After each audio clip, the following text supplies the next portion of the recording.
warahmatullahi wabarakatuh. Selamat pagi anak-anak. Apa kabarnya hari ini? Alhamdulillah baik ya. Nah, hari ini ada yang tidak masuk? Masuk semua ya? Nah anak-anak, hari ini sebelum memulai pelajaran, marilah kita berdoa bersama-sama. Berdoa dimulai.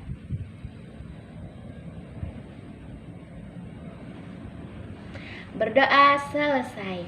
Nah anak-anak, hari ini kita akan belajar keberagaman budaya dan sosial PKN tema 3 kelas 5. Nah anak-anak, di tema 3 ini kalian akan belajar tentang keberagaman budaya di Indonesia dan keberagaman sosial. Nah anak-anak, untuk yang pertama kita belajar tentang keberagaman budaya yang ada di Indonesia. Nah anak-anak, sebelumnya ibu mau tanya nih anak-anak, apakah anak-anak udah pada tahu nih apa sih itu budaya? Nah belum tahu ya. Nah anak-anak, jadi budaya adalah segala sesuatu yang dihasilkan oleh akal, rasa, dan karsa manusia. Nah anak-anak, itulah arti dari budaya. Nah selanjutnya ada jenis-jenis keberagaman budaya daerah di Indonesia. Nah keberagaman budaya di daerah Indonesia itu banyak sekali anak-anak. Ada upacara adat, alat musik tradisional, baju adat, rumah adat, tari daerah, dan lagu daerah. Nah anak-anak, yang pertama kita bahas adalah upacara adat. Nah upacara adat yang pertama yaitu upacara adat Rambu Solo. Nah upacara ini upacara pemakaman yang dilakukan oleh suku Toraja di Sulawesi Selatan. Kemudian ada upacara adat Ngamben. Nah upacara ini pembakaran mayat yang dilaksanakan di Bali anak-anak. Nah kemudian ada upacara sekaten. Upacara ini dilakukan di daerah istimewa Yogyakarta. Nah dilaksanakan di daerah Yogyakarta dan Solo untuk memperingati Maulid Nabi. Nah kemudian ada upacara tabuik.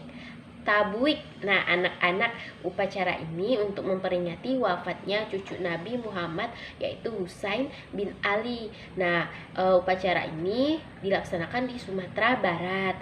Nah kemudian ada upacara tedak Siten. Nah upacara ini dari daerah istimewa Yogyakarta. Nah upacara ini dimana upacara ini memperingati bayi yang menginjakkan tanah pertama kali. Nah kemudian anak-anak ada upacara Kasodo. Nah upacara Kasodo ini yang dilakukan oleh masyarakat bersuku Tengger yang hidup di daerah lereng Gunung Bromo di Jawa Timur. Nah ini merupakan upacara ritual meminta ampunan kepada Tuhan anak-anak. Kemudian ada upacara Pasola. Nah upacara Pasola ini merupakan tradisi perang adat yang ada di Sumba, Nusa Tenggara Timur.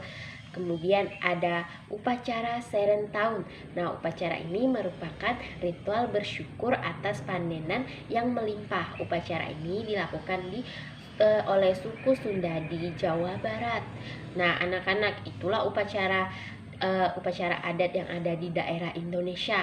Nah kemudian kita akan bahas tentang alat musik daerah yang ada di Indonesia. Nah alat musik yang pertama yaitu kolintang. Nah kolintang itu berasal dari Minahasa. Nah Minahasa itu Sulawesi Utara. Kemudian ada sasando. Sasando yaitu dari Nusa Tenggara Timur. Kemudian ada angklung. Angklung berasal dari Jawa Barat. Kemudian ada tifa. Tifa berasal dari Papua dan Maluku. Kemudian ada saluang. Nah saluang berasal dari Sumatera Barat. Nah anak-anak, kemudian kita akan bahas tentang rumah adat. Nah rumah adat di rumah adat daerah di Indonesia. Nah, ada tongkonan. Nah, tongkonan ini dari Toraja, Sulawesi Selatan. Kemudian ada rumah Honai. Rumah Honai ini dari Papua. Nah, kemudian ada rambu gadang. Nah, rambu gadang ini anak-anak dari Sumatera Barat. Kemudian ada rumah kebaya. Nah, rumah kebaya ini dari Betawi di Jakarta. Nah, anak-anak. Kemudian ada Nuwo Sesat, rumah Nuwo Sesat. Nah, rumah Nuwo Sesat ini dari Lampung, anak-anak. Nah, kemudian kita akan bahas tentang tari tradisional. Tari tradisional. Nah, tari tradisional di daerah Indonesia ini banyak sekali, anak-anak. Di antaranya yaitu tari gantar. Nah, tari gantar ini dari Kalimantan Timur yang menceritakan orang sedang menanam padi. Kemudian ada tari kancet pepatai. Nah, ini juga dari Kalimantan Timur, anak-anak. Tari ini menceritakan yang menggambarkan suasana perang. Nah, kemudian ada tari reog. Nah, tari reog ini dari Ponorogo, Jawa Timur. Kemudian ada tari kuda lumping. Nah, tari kuda lumping ini anak-anak dari Jawa Tengah. Anak-anak udah pernah dengar belum sih apa itu udah pernah dengar tari kuda lumping belum sih? Pasti udah dong kan? Nah, kemudian ada tari jaipong. Nah, tari jaipong ini dari Jawa Barat. Kemudian ada tari klono topeng. Nah, anak-anak, tari klono topeng ini dari Cirebon, Jawa Barat juga. Nah, kemudian ada tari serampang 12. Nah, tari serampang 12 ini berasal dari Sumatera Utara. Kemudian ada tari merak. Tari merak ini dari Jawa Barat lagi, anak-anak. Kemudian ada tari baksa kembang. Nah, tari baksa kembang ini dari Kalimantan Selatan. Nah, kemudian ada tari payung. Tari payung ini berasal dari Sumatera Barat. Nah, anak-anak, ternyata banyak sekali ya budaya-budaya yang ada di Indonesia.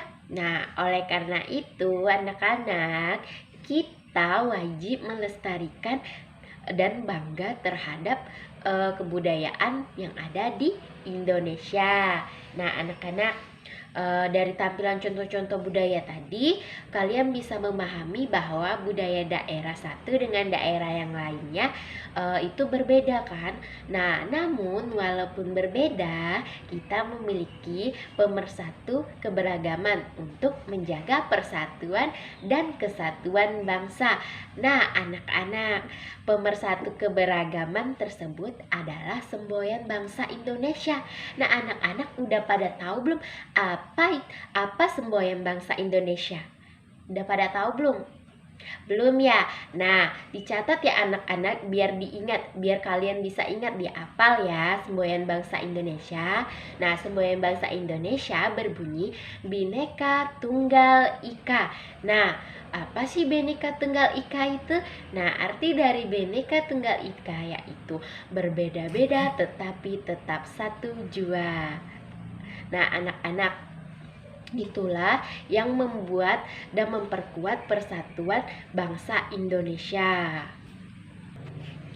Nah, anak-anak, dari budaya-budaya daerah yang kita saksikan tadi, jika kita gabungkan dari daerah satu dengan daerah yang lain, kita kumpulkan, maka akan membentuk kebudayaan nasional, sehingga bisa kita katakan bahwa kebudayaan nasional berakar dari budaya-budaya daerah. Nah, kebudayaan nasional itu memiliki manfaat bagi kita, anak-anak. Nah, apa sih manfaatnya bagi kita? Nah, manfaat yang pertama yaitu menjadi harta kekayaan bangsa. Yang kedua yaitu memperkuat persatuan dan kesatuan bangsa. Nah, yang ketiga yaitu menjadi ciri khas bangsa Indonesia. Nah, anak-anak, itu manfaat untuk kita, bagi kita. Nah, ada juga manfaat keberagaman budaya Indonesia loh. Apa sih itu manfaatnya? Nah, manfaatnya yang pertama yaitu menjadi modal kekayaan bangsa. Nah, Anak-anak, mengapa sih menjadi modal kekayaan bangsa? Nah, karena semakin beragam budaya bisa kita katakan bahwa bangsa tersebut semakin kaya. Nah, jadi jika semakin banyak keberagaman budaya yang ada di Indonesia, maka kita dikatakan bangsa kita ini semakin kaya, anak-anak. Nah, yang kedua, anak-anak, yaitu sebagai alat pemersatu bangsa. Nah, kenapa disebut alat pemersatu bangsa? Karena meski budaya di daerah satu dengan daerah yang lainnya berbeda, namun kita jika dikumpulkan bersama akan membentuk kebudayaan nasional untuk menjadi alat pemersatu bangsa. Nah, anak-anak, yang ketiga yaitu menjadi jati diri dan ciri khas bangsa Indonesia. Nah, bangsa Indonesia dikenal karena keberagaman budayanya di dunia internasional.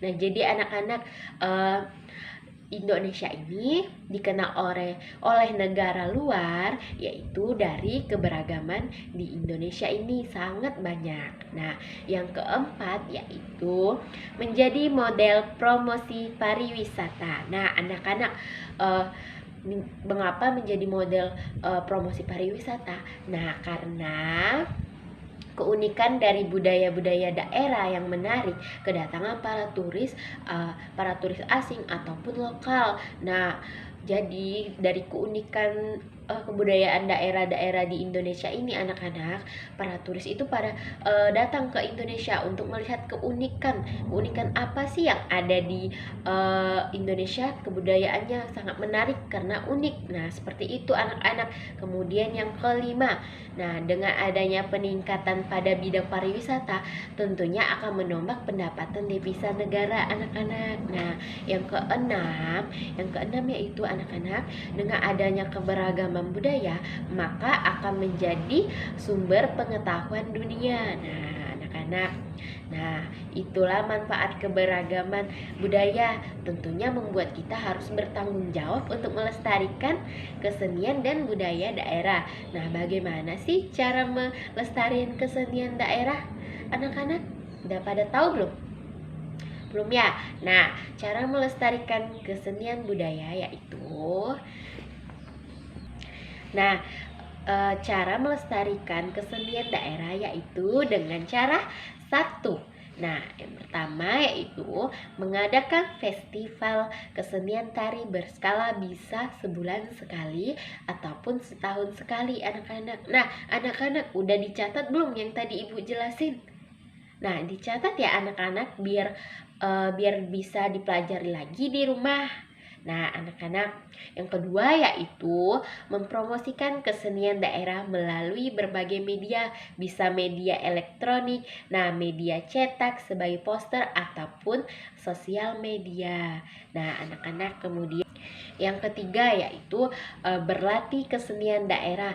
Kita sebagai pemuda bangsa turut wajib melestarikan kesenian daerah dengan cara belajar kesenian daerah, bisa karawitan, kemudian bisa alat musik, terus lagu daerah dan sebagainya. Nah, anak, yang keempat yaitu mendokumentasikan pertunjukan kesenian daerah dengan foto maupun video. Dengan adanya foto maupun video, anak-anak, kesenian daerah, maka makna dari seni daerah tersebut akan terjaga sepanjang waktu, anak-anak. Nah, kalau anak-anak sedang pergi atau ada pertunjukan kesenian di daerahnya, nah, anak-anak harus foto ya atau video biar bisa dikenang, biar anak-anak bisa lihat kembali kesenian tersebut. Nah, anak-anak,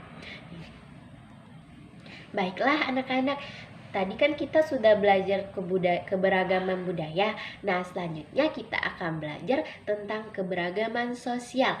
Nah, anak-anak, keberagaman sosial yang dimaksud di sini meliputi pekerjaan, bidang kegiatan sehari-hari maupun tata cara bergaul.